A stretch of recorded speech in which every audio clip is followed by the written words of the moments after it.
Under the Wider Opportunities programme, music is taught to whole classes rather than to small groups, and each teacher develops their own style and strategies to deliver those lessons successfully. Each individual teacher is a very different person and brings in their own skills and their own ideas. When I'm training tutors, I do keep reminding them to actually have very specific objectives for the lesson and to approach each of those aims from every angle almost. For every child, you can find the way in for that child to meet that objective. Samba music is street music, it's carnival music. If you play it correctly, people all start dancing to you and it's got that happy feel about it all. Most important beat in music is the pulse. Okay, if you I do a lot of warm-up exercises to reinforce the pulse beat, so they get the idea that throughout all styles of music, the pulse is there.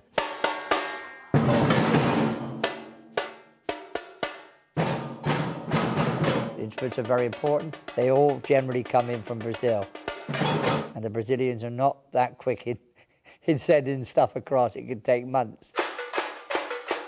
Tepaniki is used by the leader to call. Surdu, which is the main pulse.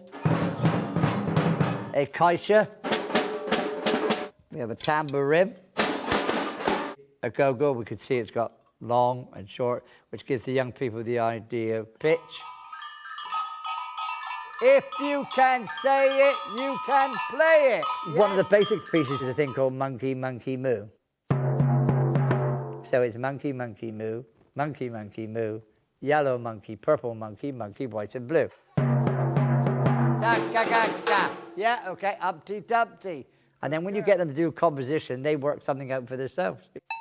Make their own sayings up. Make sure it's nice and light, not tense. Don't tense your wrist up, okay? They remember it that way because they've built their own saying in.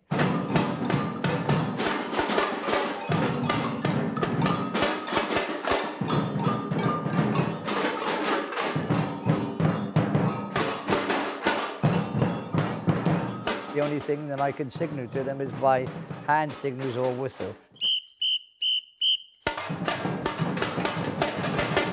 And they know that 4 whistles will change from one section to another.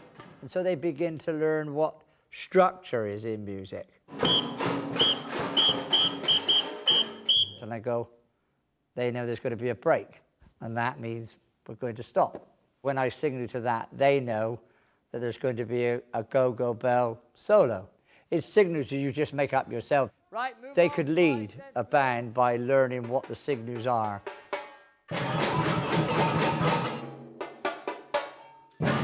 The call and response, I try to encourage the young people to come to do it.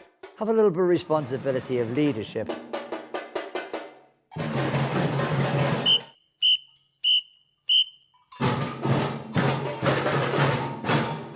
The younger ones, they're more in unison playing as opposed to the older ones. Various sections can play different rhythms, getting them the idea how things can be layered.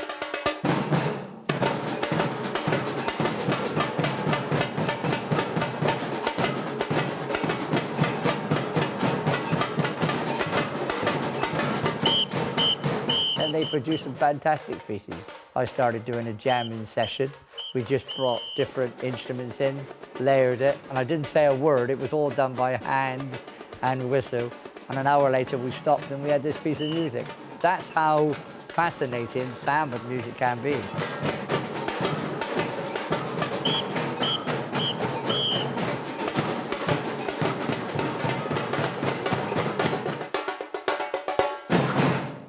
Everyone's participating and you get to see all your friends. When you're in a whole class, it sounds better because there's different people playing on different instruments. You get to show your feelings and it's fun because you get to make loads of noise. When you do it with everyone else, people don't just look at you, they look at other people. Sometimes if you're angry, you can just go and play an instrument and you just calm down. I travel to 13 different schools in the county, so it is quite a juggling job at the beginning of the year to slot them all in. Now, I myself have only been playing the ukulele for 18 months, and it's very easy to pick up the chords, and quite honestly, anyone can play it. Grandma, Grandma, sick in bed. She called for the doctor. We started off with a couple of warm-up activities, getting the fingers and the muscles warmed up and getting everybody focused really and ready to roll. All you need is a walking stick. Then I usually try to go into something that they've done before, but maybe with a slightly different slant on it. F, C. When they're in a group, I can still go around and check up and make sure that they've got their fingers in the right place and that they're doing it correctly, but it's within the context of the whole class, and then it doesn't seem to be so threatening to them. So we'll do the same as we did just now, but we're going to use the pattern down, down, up, down, down, up. C. In one of the other schools where I teach, I do have a student who finds it very difficult, and I actually retune her ukulele to one particular chord, so that she knows when that one comes along, it's her turn to play. So she can definitely take part. Let's have a look at Ihuli Maku. We've got quite a quick turnaround from G7 to C7 to F. 2, 3, 4. G7, C7, F. Ihuli, Ihuli Maku. And actually it's quite difficult to do a more complicated strum pattern while you're singing. So sometimes I do it with just half the class singing and the other half learning the new strum, then eventually we put it together.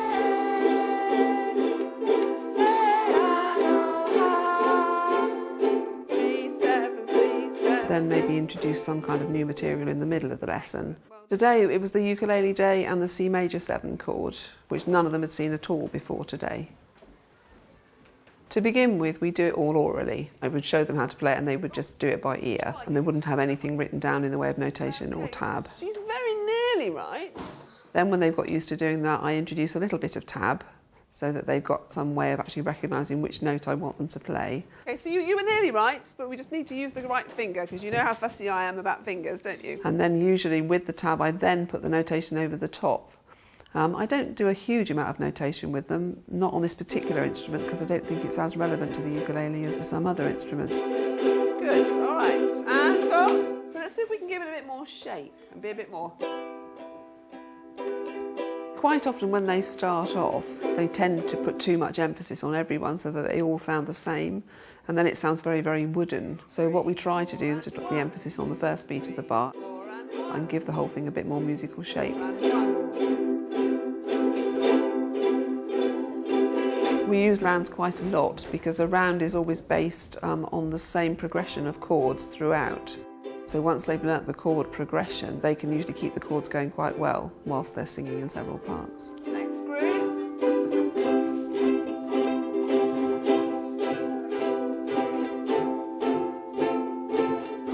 Everyone. Well, I sometimes think that we home in on technique too much and then we stifle creativity. But if you look at some of the great players on a number of instruments, you could actually see them doing things that you as a teacher might think was not good technique, but they are producing a fantastic sound. So I tend to take a sort of liberalish view on technique. It's a clever little instrument because you can play so many notes just on 4 strings. If you play it as a whole class, they can't make fun out of it because they're playing it as well. Maybe you don't technically know what that chord is, and then maybe someone next to you does. Well, you help each other, but when you're on your own, you can't really help anyone else, so...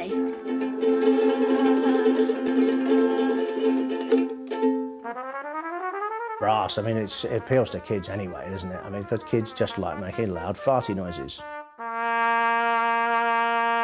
That's our homework, isn't it? First couple of weeks. Certainly in this first year, what we're providing, it's musical experience, and that's why I make a point of maybe 6 activities in one lesson. It's music via brass. Feel the rhythm in your hands. Feel the... Coordination exercises seem to be the province of preschool, and I think it's such a shame, because the whole idea of getting left and right side of the brain to work together is exactly what you would need to play a musical instrument, because you need both hands sometimes to do contradictory things simultaneously. Clap, click. Very good. Right, it's instrument time now, so I want you to unpack your instruments. When you've got 30 brass instruments, you really need to think of them as pack animals. And really you want them to do the same thing at the same time. It's about that teamwork aspect of all pulling together in the same direction. 3, 4.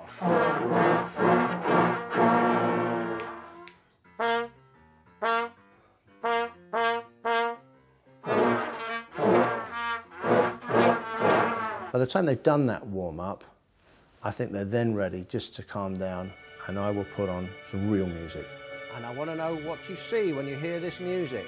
By real music, I mean stuff that they probably won't be listening to at home. So by asking them to listen to something and say, what do you see, they have to dig into imagination. Like a sunset coming up, people dancing in a ballroom. When Gromit thought Wallace didn't love him. So we've got their heads in tune, we've got their bodies sort of limbered up. How about another short block? Who's got a short block? The Lego now. There's something very obvious about it, which makes me think that the Lego is the way to go with the junior music education. You've got a long block? Go on, don't be shy. There we go. I started looking at this idea of long and short blocks, and it just made a lot of sense to me that the symbols could be easier. We've got row 1, 2, 3 and 4. So, Billy, would you like to play one of the lines and let us guess which one you picked? Marcus. Is it the fourth line? It was the fourth one. It went short, long, short. Map reading, if you needed an everyday example of how you would commute those skills elsewhere, you know, recognising symbols and visualising something else.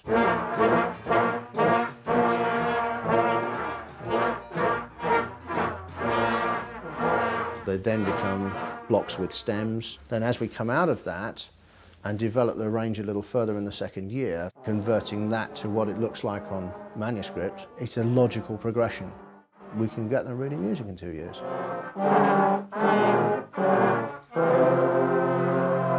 Very nice. Now, I think it's time we had a look at the music for that. Now, it doesn't matter if they take up brass after that point.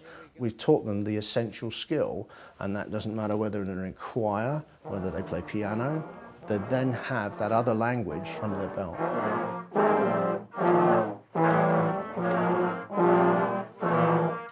And then linking it up with a piece, Beethoven's Ode to Joy, which is a scalic piece, so much that it flows note to note.